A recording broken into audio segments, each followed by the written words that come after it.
Okay, my name is Andrew Wyatt. I'm the Interim Director for the Santa Barbara Botanic Garden, and I really want to give you an overview of the mission of the garden and what we do. And we're really all about California natives and showing the diversity of California natives and emphasizing the importance of plant life to people. And we express our mission in several ways. We have a very strong research and conservation background, and our conservation efforts really are focused on conserving the state's incredible diversity. We have over 5,800 taxa in California, and we're one of the world's hotspots as a Mediterranean region. And within 50 years, we could be looking at 1/3 of those species under threat of extinction. So it's critically important for an institution like ours to focus on conservation efforts, and we do that in several ways.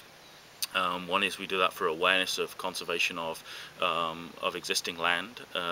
We show people how plants are threatened through development, for instance, or through changing practices on the land, through climate change. And the other way we do it is actual practical conservation methods of actually conserving some of the rarest plant species on the Central Coast region. So we collect seed material, and we store it away in our seed bank and share it with the National Seed Lab. So we have a very active conservation program from those perspectives. The other things we do, we have a very strong living collection, and we're an accredited museum. All of our collections are accredited under the American Association of Museums, which means that our curation standards are standards which we maintain the collections, and the processes which we maintain them are up to a very high standard on a nationwide level. So we have about 1,000 taxa in our living collection, which is the collections on the ground. And that is a very representative sample of California, and those are arranged in various different types on the grounds, from habitat types which provide a very snapshot of a given habitat, say a desert or a meadow, and then we have taxonomic displays such as Manzanita display, which is the Actostaphylos, or genera Ceanothus. So we have different taxa displays on the grounds here, and those provide a living example for people to come and see plants in kind of a microcosm of all the habitats that we have in California.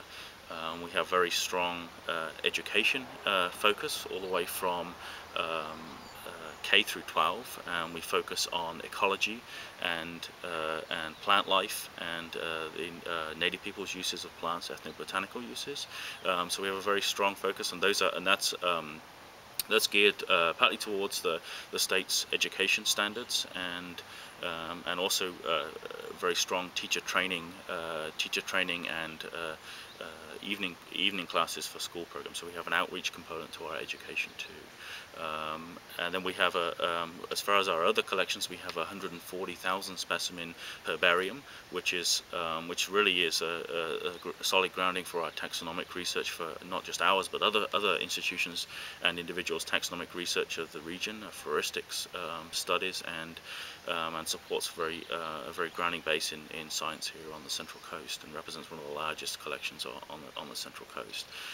We also have a 15,000 volume library, which is a very strong library, a very diverse collection of horticultural and botanical works from on various topics, and also garden history. So we have a very broad and diverse collections here, all focused on trying to conserve our California flora. And I think as we move into the future, sustainability and the ability for us to aid in protecting our important plant diversity here in California will really provide the forefront for what we're achieving here at the garden as we move forward into the future.